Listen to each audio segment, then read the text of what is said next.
Katrina with Cats, Cards, and Crafts. Take 4.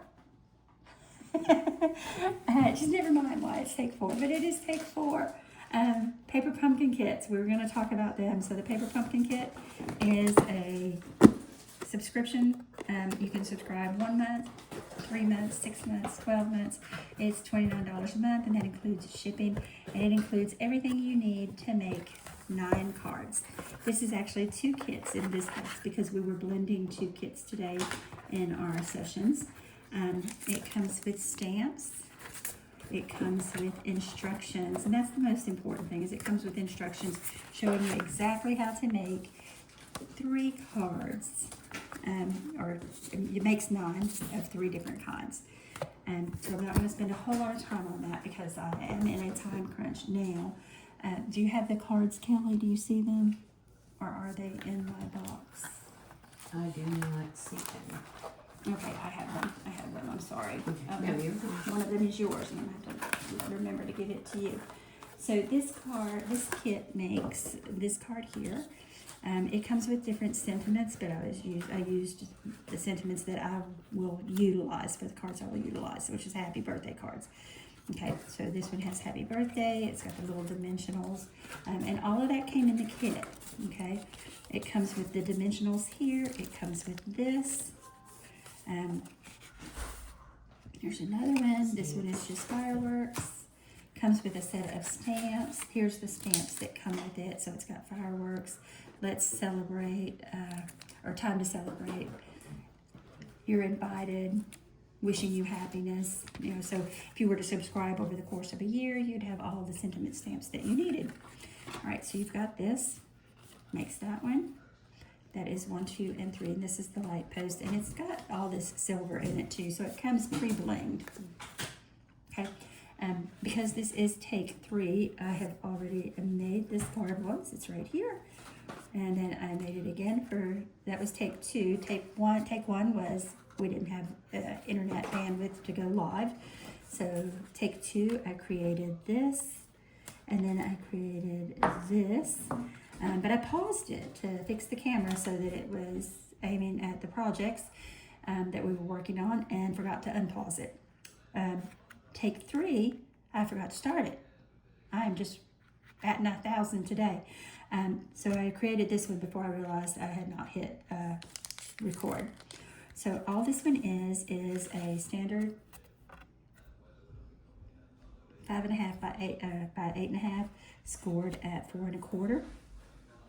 And then it has 3 strips that are each 1 1/4 by 5, and you just center them on there, and then you take your 3 circles, 1 3/4 circles, 3 of them, and you put them in diagonal order, and then you use your little banner, which is 2 1/4 by 5.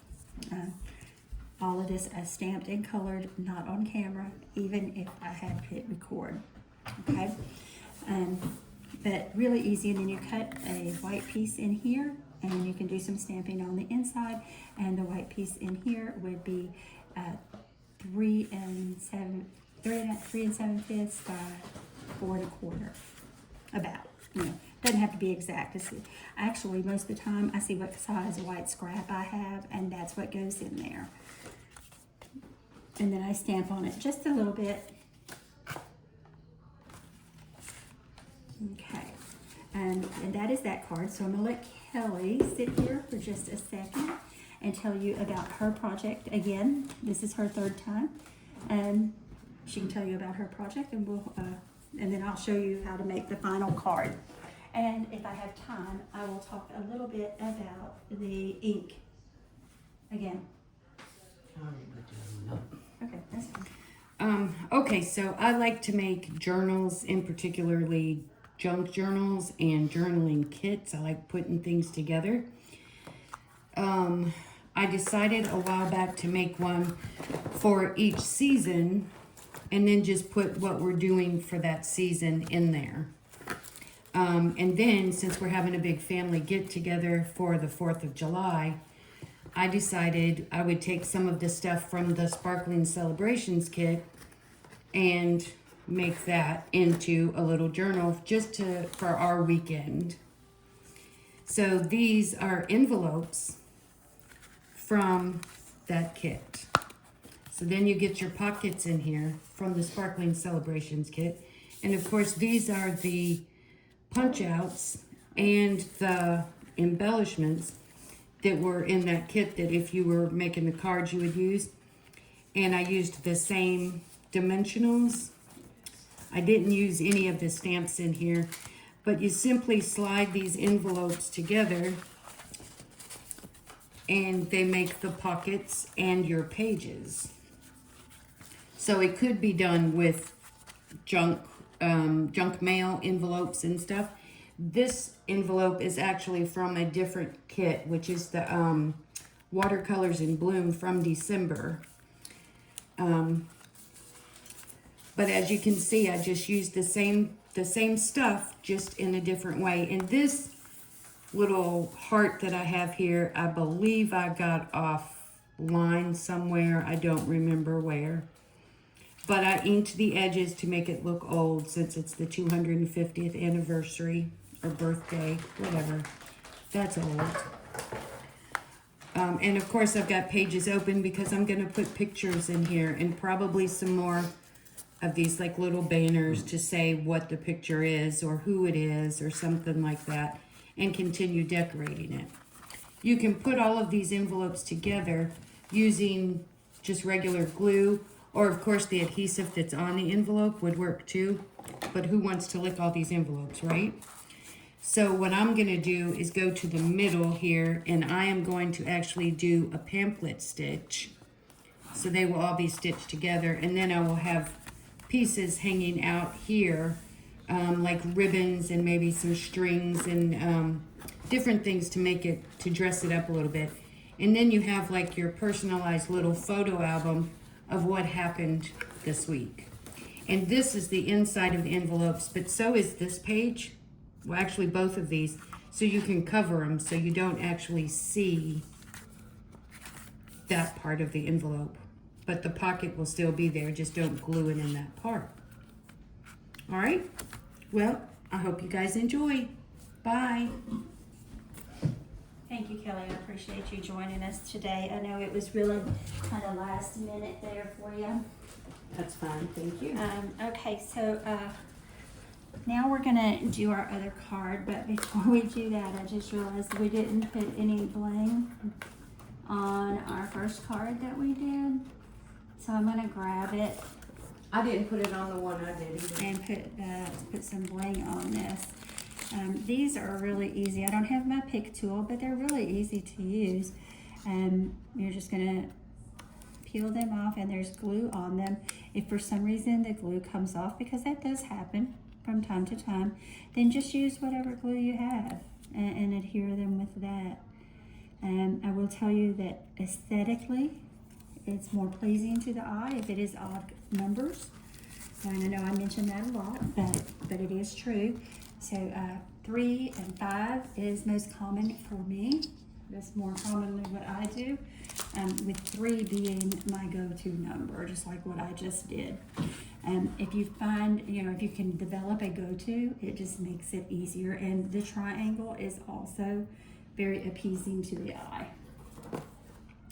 Okay, so now we're going to do our easel card real quick, and it really is quick. It doesn't take that long to throw it together at all. We have our 4 strips, and this is one of the card bases from the Watercolor in Bloom. Since Kelly was using two card kits, I thought I would too. The largest of them is going to be adhered right here between the first, from the top. You've got the top fold here, and then you've got the next 2 folds, it goes in between them. Okay, easiest thing to do is to put the glue on the card bases, so that way you're not getting glue where it doesn't go, because this is not going to be on that part. Okay, just press it for a minute, hold it for just a little while to make sure it's adhered.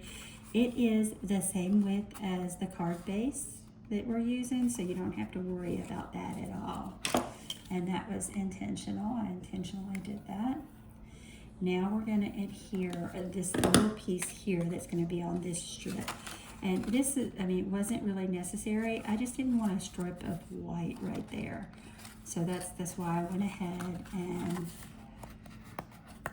took the measurements for this. I guess I should tell you the measurements of these 4 pieces. So the card itself is 4.5 by 11, scored at 5.5. You've got all of them are 4 1/4 wide. This one is 1 1/8. There's one that is 2 1/2, one that is 3, and that's gonna be this one. And then there's one that's 2 3/8. All right. So the next biggest one, which is going to be the 2 3/8, is the one that you're going to put here, down on this part. So we're not going to do that one yet. We're going to take the one that is 2 1/2, and it's going to be adhered right here to this little 1/2 inch flap. The score lines, I guess I need to measure the scores and tell you where I've got it scored so that you can do that. So it's scored at 4 1/4 right there. Coming from the other side, it is scored at 3/4, 2, 4 3/4, or 3 3/4. Okay, and that's going to be what creates the easel. So this one is the one that we want to put here, and again, we're going to put the glue across here.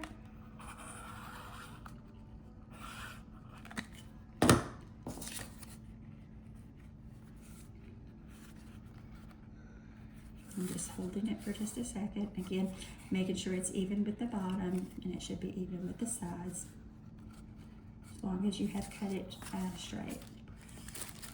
Okay, so that's those pieces, and now we're going to come back down here, and we're going to grab, I need to get this out of my way a little bit. Okay, this is the last piece right here, and we're going to take it, and we're going to put it at the very bottom down here, centered again from edge to edge. But you want the bottom edge of this piece to line up with the bottom edge of your card base.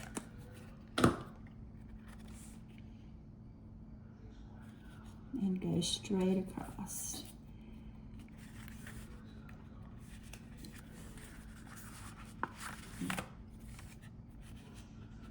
This time I took the glue directly to the piece that I'm putting on the card base.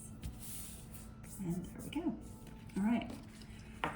So now the easel mechanism is pretty much set up, but we are going to put something right here to, just in case, to help make sure it stays in place.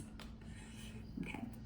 Our happy birthday that we've already inked around the edges is going to go on this top part up here, and I am not going to put it down like this. I want it to stand up from everything else, so I'm only going to ink the bottom half of it.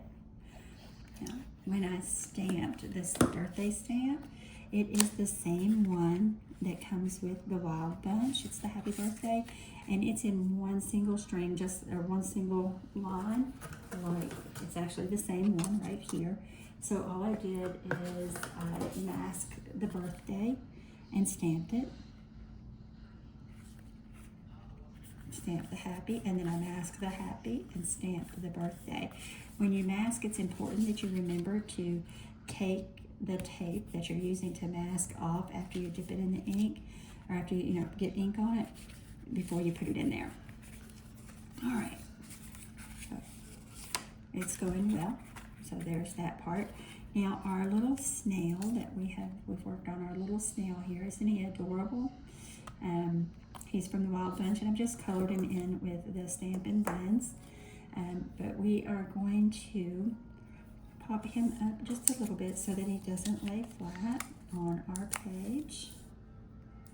So I'm going to use 3 little dimensionals there to give him some lift. I try to press the dimensionals really well onto the paper so that when I pull the little backing off of it, it doesn't pull him up. And he's going to go right like that. You can see I just put him right there on that. Okay. Earlier I die cut some flowers, and we're going to add them to this right here. They are die cut from the same paper. These we're not going to pop up. We're just going to put them on there. Just dotted a little bit of glue around so that it would adhere, and then press it down. I didn't want so much glue that it would ooze out when we put it on there. All right, now the other thing that I'll say is that we want to make sure that when this is standing up, it's secure. And I mean, this paper catches it, but to make sure that it stays in the place where we want it, we're also going to put this bow right here, and that will keep it from moving forward further than it's supposed to as well. So that is your little birthday card. All right. Okay, so I'm going to talk just a little bit about the ink. The ink somebody has specifically asked some questions about the ink, so I did want to talk about that really briefly. The ink that we have comes in 2 different stamp pads, and it's different types. Each one is a different type. So this one here is the Stampin' Block, the ink spots. It comes, this is a 1 inch, and this is a felt pad. The ink is in a felt pad. The new ink colors are the same way. They are felt pads. And the new ink colors open very easily. They are magnetic. I don't know if you've seen it or not. They're magnetic, so they just pop open. And you can actually, and they'll click together because it's magnetic. The magnets will grab a hold of each other. This still stores your ink pads the way you want to, with the ink pad facing downwards.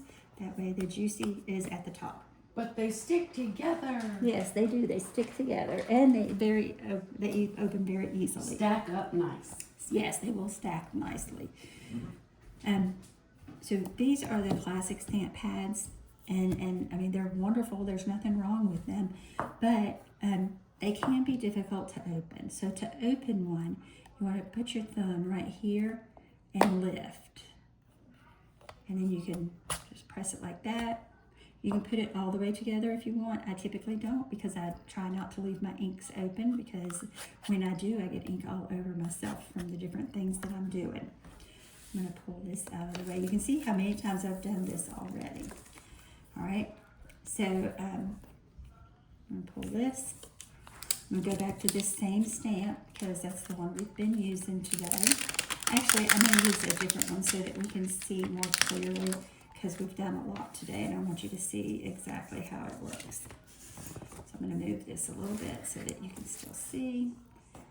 Okay, try to get to a clear space. Okay, so this is the stars that comes with the kit, the Sparkling Celebrations. Okay, you see I've just pressed it, just barely touched it into the foam, to the felt. And it's got a good ink coverage. And then you can stamp, and it's very nice. Okay, so just tap, you've got enough, and we're good. Okay, now the felt it does release the ink slower. So if you were inking the edges, you can see you get nice coverage there, but it's not going to bleed as far in as the other does. So when you're inking the edges with a foam pad, and you can already see that it's bleeding in more than, and all I did was tap it. The other thing, if you're going to ink your edges with a foam pad, is you need to be careful, because the paper can cut the ink pad. Is it here?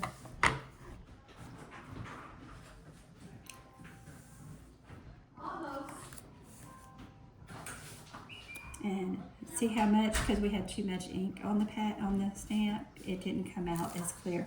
So you want to be just really delicate with this one, because it does release ink a lot more quickly than the foam pad does. And if you're used to working with, or not foam, but the felt, if you're used to working with one and you find yourself working with the other, just take some practice stamps until you're comfortable with it.